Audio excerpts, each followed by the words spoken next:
अमरावतीच्या चिखलदरा आणि दर्यापूरमध्ये काँग्रेसने मोठी बाजी मारलेली आहे। अशातच काँग्रेस नेत्या ज्या आहे यशोमती ठाकूर आपल्यासोबत आहे। ताई, कसं पाहता आपल्या यशाबद्दल? सी खूप उत्साह तर नाही, पण समाधान नक्कीच आहे की लोकांनी कल काँग्रेसकडे दिला। चिखलदऱ्यामध्ये तर तुम्हाला सगळ्यांना माहिती आहे की आदरणीय देवेंद्र फडणवीस साहेबांनी कशा प्रकारची दमदाटी केली आणि आजही तेच लोक बोलत आहेत की आम्ही सगळेच्या सगळे घेऊन जाणार आणि आकात करणार, तांडव करणार। लोकशाही मारण्याचा प्रयत्न यांचा आहे आणि ते कथापही आम्हाला कोणालाही आवडत नाही। नेमकं पाहिलं तर अंजनगाव सुर्जीमध्ये काही मतमोजणीसाठी दुबार मतमोजणीसाठी सुद्धा मागणी करत आहे। कसं पाहता? दुबार मतमोजणीसाठी आम्ही मागणी केली, त्यांनी ती दिली नाही।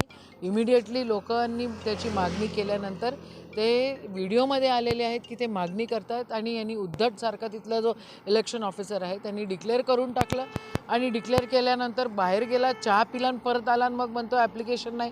असं नाही चालत ना।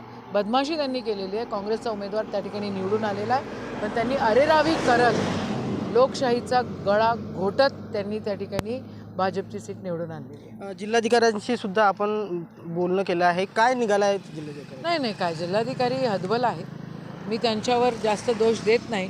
ते म्हणे इलेक्शन ऑफिसर तर तिथे आहे, आता हे न्यायालयीन होईल। न्यायालयीन होईल, न्याय कुठे मिळतो आहे कोणाला?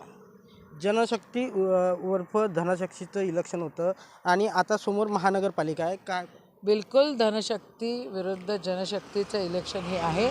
महानगरपालिकेमध्ये जे लोक सत्तेमध्ये आहे ते दमदाटी करतायत, आकात तांडव त्या ठिकाणी करतायत आणि आकात तांडव करत असताना ते लोक लोकशाहीचा गळा घोटतायत। नक्कीच या होत्या यशोमती ठाकूर, काँग्रेस नेता। मी अनिरुद्ध उगले, एलेक्स मराठी, अमरावती।